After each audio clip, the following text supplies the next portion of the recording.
What is going on, everybody? Welcome back to another video. If you're new here, welcome. My name is Black Capino, the Apple Guy, and today I'm going to be comparing two shotgun mics. One that I just bought and did an unboxing of. That is the new VideoGo Mic 2 from Rode, and I'm going to be comparing it to my Takstar SGC-598. Now, I've had this one for I believe about a year and a half, and it's a good mic. And I'm going to see how well it compares to the VideoGo mics, as I've actually had the first version of this back in 2018 or 2019, and actually got rid of that mic and bought this one. So I'm just going to be comparing the two mics. I'm going to be reading off of a box. That way you can hear the audio differences between the two, and then give my final thoughts. So now we are on the Takstar SGC-598, and I'm just going to read from the box itself. So this is the Videomic Go 2 from Rode. It is a lightweight directional microphone. It has a 2-year warranty. It is a highly directional microphone. Has a 3.5mm TRS output as well as a digital USB output, and it is both iPhone and Android compatible. And now you're hearing audio from the Rode Videomic Go 2. Now again, I'm going to read from the box, so let's go. This is the Videomic Go 2 from Rode. It is a lightweight directional microphone. It has a 2-year warranty.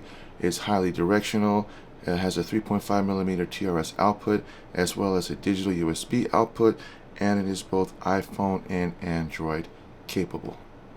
So now we are back on the internal audio of the camera. So did you notice anything different in the audio quality between the Rode and the Takstar? If you did, leave a comment down below. So I'm going to leave with my final thoughts on both of them. So the cons of the Takstar is that it is a powered shotgun mic. So that means that basically, as you can see right there, it does require a AA battery, and you have to actually turn on the mic in order for you to actually get audio from your video. So just simply plugging it in to your camera will not power on the shotgun mic. It needs to be turned on in order for you to do any vlogging or any videos whatsoever. And it sucks if you don't know if you turn it on. Generally, you'll know to turn it on when you get ready to plug it in. But again, like I said, sometimes things happen where you're getting ready to get into a vlog, you think you got everything ready, and then you do your video and you realize, oh my gosh, I didn't turn on the audio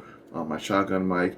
Now you're gonna have to end up doing that video footage all over again. So that kind of sucks about this. But the pros is that it is fairly inexpensive. I think it's around, when I bought it, it was around $35. So it's pretty inexpensive for what it is. It's not a bad shotgun mic, but again, it is powered, so it sucks if you don't turn on the power when you have it plugged into your audio jack on your camera.